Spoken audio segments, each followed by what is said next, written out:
La réalité du Saint-Esprit. Le Saint-Esprit de Dieu est peu connu par les chrétiens parce que plusieurs ne l'ont pas encore revêtu et même pour ceux qui l'ont revêtu, il demeure un mystère. La lecture de ce livre vous permettra de le revêtir, de connaître son langage et de découvrir les mystères cachés de sa personne. Pour tout contact, appelez au plus 237 678 78 16 21 plus 237 242 0020 09 et il deviendra pour vous une réalité. La réalité du Saint-Esprit, un livre écrit par le révérend pasteur Caleb Ngwa à Tangana.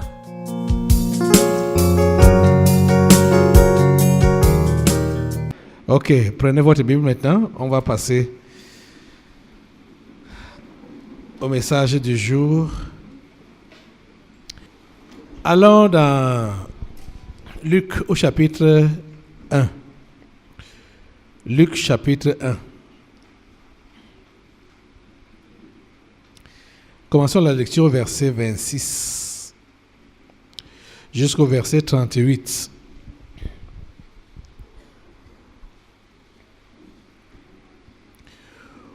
Au 6e mois, l'ange Gabriel fut envoyé par Dieu dans une ville de Galilée appelée Nazareth, auprès d'une vierge fiancée à un homme de la maison de David, nommé Joseph.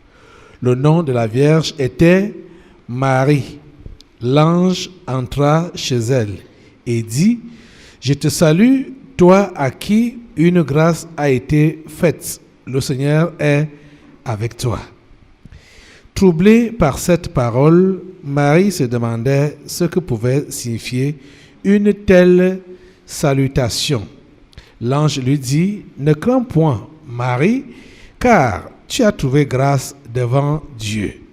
Et voici, tu deviendras enceinte et tu enfanteras un fils. Et tu lui donneras le nom de Jésus. Il sera grand et sera appelé Fils du Très-Haut. Et le Seigneur Dieu lui donnera le trône de David, son père. Il régnera sur la maison de Jacob éternellement et son règne n'aura point de fin. » Marie dit à l'ange : « Comment cela se fera-t-il, puisque je ne connais point d'homme ?» L'ange lui répondit : « Le Saint-Esprit viendra sur toi, et la puissance du Très-Haut te couvrira de son ombre. C'est pourquoi le Saint-Enfant qui naîtra de toi sera appelé Fils de Dieu. Voici, Élisabeth, ta parente, a conçu, elle aussi, un fils en sa vieillesse, et celle qui était appelée stérile est dans son 6e mois. Car rien n'est impossible à Dieu. Quelqu'un dit : car rien n'est impossible à Dieu. Marie dit : je suis la servante du Seigneur, qu'il me soit fait selon ta parole. Et l'ange la quitta. Prions le Seigneur. Notre Dieu, nous te remercions pour ta parole de ce jour. Bénis-la, Seigneur Dieu, et bénis tous ceux qui l'écoutent ici au Tabernacle de la Liberté et partout ce programme est regardé dans le monde entier. S'il te plaît, Père Saint, éveille les esprits et crée-toi de nouveaux hommes par ta parole. Merci, Seigneur, parce que tu affectes tous les milieux et tout le monde qui regarde ce programme ou qui l'écoute à la radio. Seigneur, merci d'agir dans leur vie. Au nom puissant de Jésus, nous avons prié. Amen. Prenons place. Une fois de plus, soyez les bienvenus au Tabernacle de la Liberté. Soyez les bienvenus à ce programme. Tous ceux qui nous regardent dans le monde entier. C'est le début de notre programme traditionnel de chaque mois que nous démarrons comme ça. La délivrance des esprits familiers et de la sorcellerie. Ce mois-ci, nous continuons avec ce que le sous-thème du mois passé, la création du nouvel homme. Et aujourd'hui, comme vous l'avez constaté, on a lu le texte qui nous parle de la création d'un nouvel homme, d'un homme selon, c'est-à-dire création d'un nouvel homme, l'homme créé à l'image de Dieu. Donc, la création d'un nouvel homme ou l'homme créé à l'image de Dieu. Donc, si vous avez bien suivi la lecture, notre appui est beaucoup plus sur le verset 35 de ce livre qu'on a lu, ce chapitre 1 de Luc, le verset 35 qui dit que l'ange lui répondit, quand Marie a dit « Comment cela se fera-t-il » en lui annonçant la conception de Jésus. Et Marie pose la question « Comment cela se fera-t-il puisque je ne connais point d'homme ?» L'ange lui dit « Le Saint-Esprit viendra sur toi et la puissance du Très-Haut te couvrira de son ombre. C'est pourquoi le Saint-Enfant qui naîtra de toi sera appelé Fils de Dieu. » Le Saint-Esprit, l'une de ses appellations, c'est également le souffle. Et vous savez que c'est le souffle qui a donné la vie à Adam quand il a été modelé. Et la Bible nous dit que Dieu a soufflé dans ses narines un souffle de vie. C'est par l'Esprit de Dieu que la mode de terre a pris vie. C'est par ce souffle que l'homme est fait à l'image de Dieu. C'est par le souffle, c'est par l'Esprit. Le corps que nous avons, ce corps n'est, comme l'apôtre Paul l'appelle dans les Corinthiens, une tente. Une tente. Et une tente, c'est quoi? C'est une habitation passagère. Une habitation passagère, ce n'est pas... quand quelqu'un habite dans une tente, ce n'est pas pour s'éterniser. C'est quelque chose qui doit... c'est souvent les nomades qui ont l'habitude d'utiliser les tentes. Et pourquoi ils utilisent ça? Parce qu'ils ne s'installent pas dans des endroits précis pour passer toute leur vie là. Ils sont de lieu en lieu.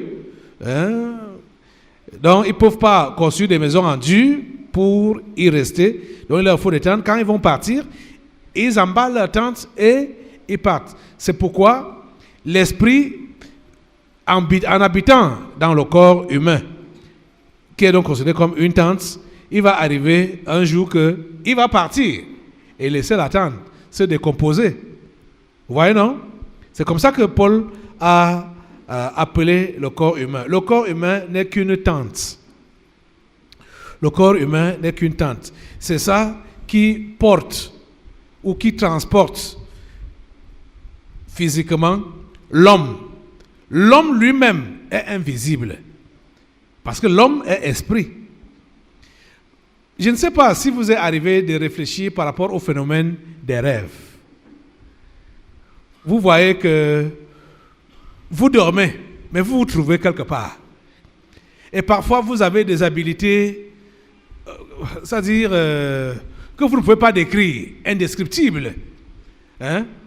Par exemple, certains voient que quand il faut, par exemple, fuir un danger, ils voient comment les ailes lui sont données. Ou bien il disparaît même seulement. Hein? Même comme certains, ils veulent courir, ils courent sur place là. Et les Ndjidjou qui les pourchassent là, viennent les rattraper. Là, c'est un cauchemar. Tu voulais fuir, tu n'arrives pas à fuir. Tu cours. Quand tu accélères, c'est comme si tu rentres encore en arrière. Et ceux qui te poursuivent viennent t'attraper. Le phénomène, ça a souvent été un phénomène un peu bizarre. Ça nous montre à peu près qui nous sommes réellement. On n'est pas corps, on est esprit. Et pour d'autres encore, il arrive que certaines choses qui peuvent se passer, soit le jour là même ou dans les jours à venir, il a déjà vu ça à l'avance. Il peut même ne pas être enfant de Dieu, hein? Donc prophète, mais juste Dieu lui montre des choses qui peuvent se passer. Voyons un peu le cas de Pharaon. Même comme ce phénomène des rêves est un phénomène tellement compliqué. C'est pourquoi je vous conseille toujours ici de ne pas souvent raconter vos rêves. Parce que soit vous allez développer l'esprit de divination, soit vous allez même tordre le sens, quand bien même ce serait Dieu qui a parlé. Parce que c'est souvent compliqué à comprendre. Je vais vous prendre l'exemple de Pharaon, à qui Dieu montre ce qui va se passer dans son pays, dans les 7 ans à venir. Donc, une vision qui concernait 14 ans. C'était une vision qui concernait 14 ans. Pharaon a eu ça en une nuit et ça ne mettait même pas long. Il a vu ça à 2 reprises. La vision de l'abondance et la vision de la famine. Donc, c'était une même vision, un même rêve qui s'est répété 2 fois. Et ce que du moins ce que Dieu voulait lui faire comprendre devait prendre une période de 14 ans. Vous êtes en train de voir? Or, ça s'est passé en une fraction de seconde. Si vous lisez par exemple ça, la vision de Pharaon là, en lisant, on nous dit que Pharaon dormait. Dans son sommeil, il a vu des bœufs ou des vaches grasses qui montaient du fleuve, et après elles, les vaches maigres sont montées. Et les vaches maigres ont mangé les vaches grasses. Okay. Les vaches sont devenues carnivores. Quand tu vas te lever, tu vas réfléchir à ça là, tu vas comprendre quoi? Ça a quel sens? Et il se rendort. Le même rêve revient, maintenant là sous forme d'épis, les épis de blé. Vous voyez? Et quand il a dit ça à ses magiciens, ses sorciers, ils n'ont pas pu comprendre ce que ça voulait dire. Donc, un petit rêve, mais ayant un message qui s'étalait sur 14 ans. Donc, 14 ans à l'avance, Pharaon avait déjà tout vu en un clin d'œil, alors que son corps physique dormait sur son lit. Mais son esprit s'était déjà transporté 14 ans à l'avance. Même comme il n'a pas compris, mais c'est son esprit, Dieu a utilisé son esprit à voir des choses qui allaient se passer 14 ans à l'avance. L'homme est l'esprit, l'homme n'est pas le corps. Vous voyez, non? Donc, c'est pourquoi, quand vous allez vous concentrer sur votre corps en négligeant l'esprit, vous êtes en train de négliger la partie que vous devez réellement conserver. Parce que c'est cette partie-là qui est faite à l'image de Dieu. Notre esprit. Vous comprenez? Et vous le savez, en lisant Genèse au chapitre 3, ce qui a fait que l'esprit de l'homme soit détérioré, c'est le péché. Quand l'homme a désobéi à Dieu, c'est là que son esprit a été détérioré, et c'est là que le malheur, ça dit tout ce qui est mauvais, est entré dans l'humanité, parmi les hommes. Mais Dieu veut recréer des hommes à son image. L'homme Jésus est un prototype de ce genre de personnes que Dieu veut recréer. Parce qu'on a vu depuis Genèse 6 que les anges déchus ont réussi à pervertir la société humaine en se multipliant ou en s'accouplant avec les humains et en se multipliant. Ça fait que ceux qui sont à l'image de Satan sont plus nombreux que ceux qui sont à l'image de Dieu. Et comme nous avons cette mission en ce temps-ci, c'est-à-dire la mission de récupérer le monde, récupérer Canaan, gagner ce monde pour Christ, il faut que ce soit des gens qui sont faits à l'image de Dieu. Dans nos familles, et Dieu sait comment il organise les choses. Nous venons juste d'assister à une délivrance qui concernait une famille. Regardez, un homme épouse 4 femmes. Parmi les 4, combien de sorcières? 3. Vous voyez donc que les compliqués occupent le terrain plus que les simples. Ils sont plus nombreux que les simples. Vous êtes en train de voir ça? Ça, c'est ce qui est vrai dans toutes les familles. Les sorciers sont majoritaires. Que ce soit dans la famille restreinte là, ou dans la famille élargie. Les sorciers sont majoritaires. Nous sommes en train de parler de la délivrance des esprits familiers et de la sorcellerie. Pour que nous puissions réellement avoir, ou du moins à sauver quelques simples qui sont dans différentes familles, il faut que Dieu arrive déjà à créer en nous des hommes nouveaux.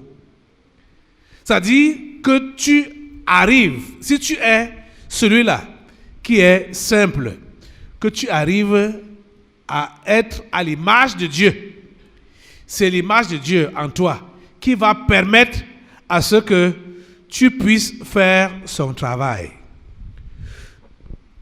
Parce que la mission qu'on voit que Jésus avait, Jésus a donné cette mission-là, ou transmet cette mission-là à tous ceux-là qui le reçoivent.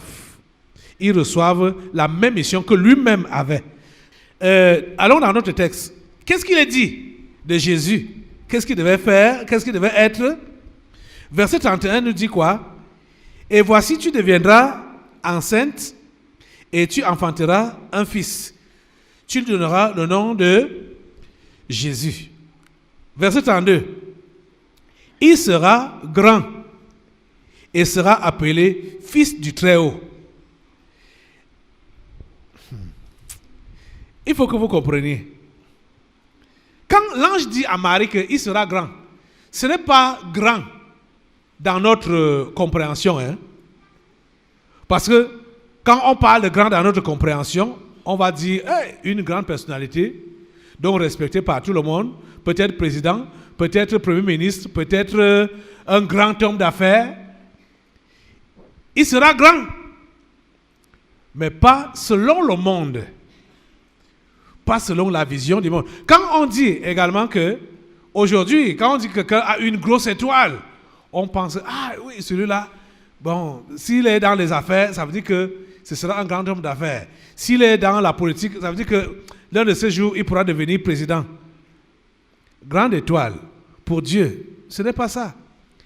La grande étoile, c'est pour affecter les vies des autres, dans le sens que ceux-là vont devenir des amis de Dieu.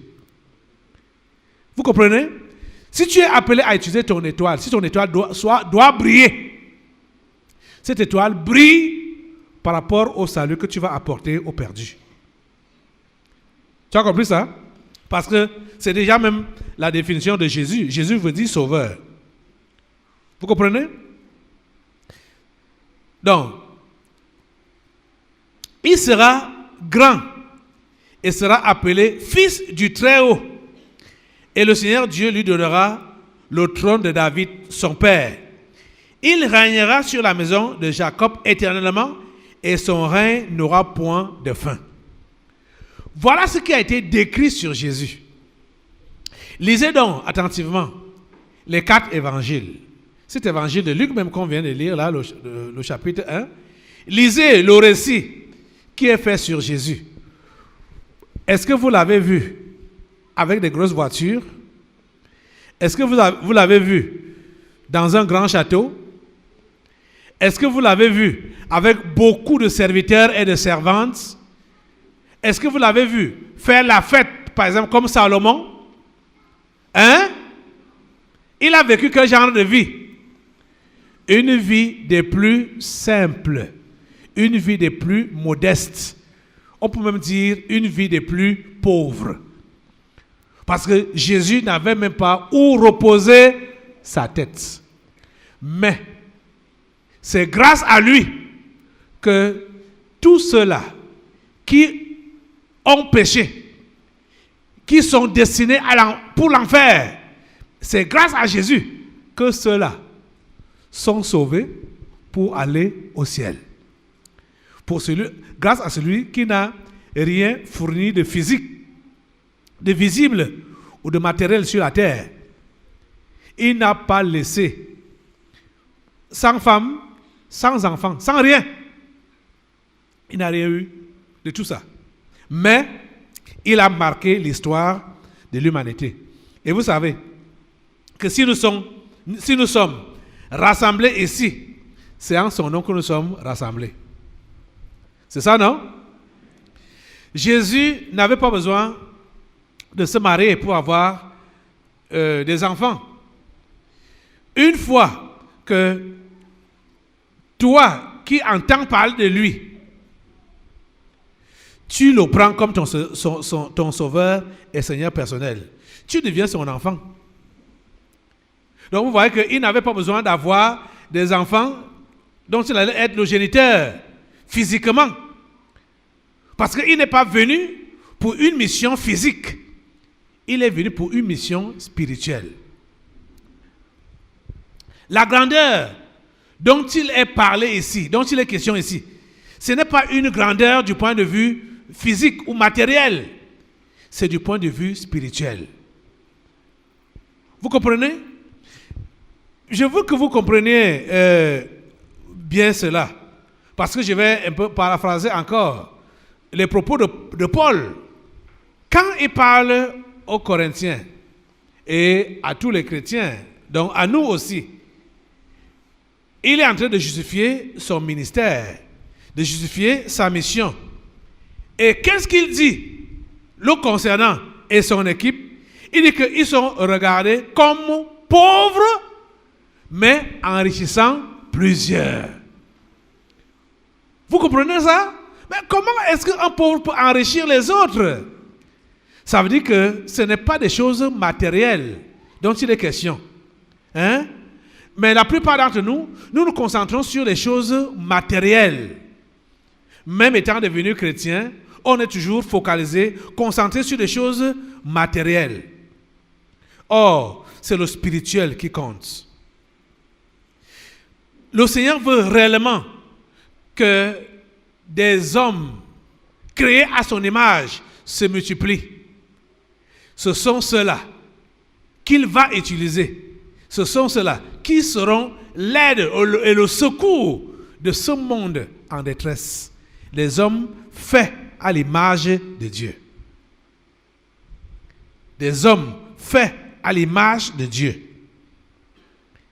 Il régnera sur la maison de Jacob éternellement et son règne n'aura point de fin. Et Marie dit donc à l'ange, comment cela se fera-t-il, puisque je ne connais point d'homme? Donc Marie était vierge. L'ange lui répondit, le Saint-Esprit viendra sur toi. Ça veut dire quoi? La création ou la formation de ce nouvel homme-là, ou de cet homme-là, fait à l'image de Dieu, devait être le travail du Saint-Esprit. C'est le travail du Saint-Esprit, donc le travail du souffle de Dieu. On a vu le mois passé que le souffle de Dieu a commencé comment? Comment est-ce que Dieu a donné vie au corps? Il y a d'abord eu la vapeur qui a mouillé le sol. Dieu a donc réussi à mouler l'homme et après souffler dans ses narines le souffle de vie. Donc, lui donner son esprit. Et nous voyons ici que Dieu décide d'envoyer déjà son esprit dans le ventre de Marie pour qu'un homme physique puisse sortir. Celui-là était exactement à l'image de Dieu et n'ayant pas l'influence humaine, parce que ce n'était pas par une relation entre Joseph et Marie. C'était le Saint-Esprit lui-même qui est venu entrer dans le sein de Marie. Vous comprenez?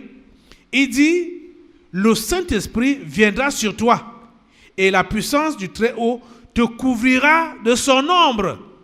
C'est pourquoi le Saint-Enfant qui naîtra de toi sera appelé Fils de Dieu. Amen. Amen. La réalité du Saint-Esprit. Le Saint-Esprit de Dieu est peu connu par les chrétiens parce que plusieurs ne l'ont pas encore revêtu et même pour ceux qui l'ont revêtu, il demeure un mystère. La lecture de ce livre vous permettra de le revêtir, de connaître son langage et de découvrir les mystères cachés de sa personne. Pour tout contact, appelez au plus 237 678 78 16 21 plus 237 242 0020 09 et il deviendra pour vous une réalité. La réalité du Saint-Esprit, un livre écrit par le révérend pasteur Caleb Ngwa à Tangana.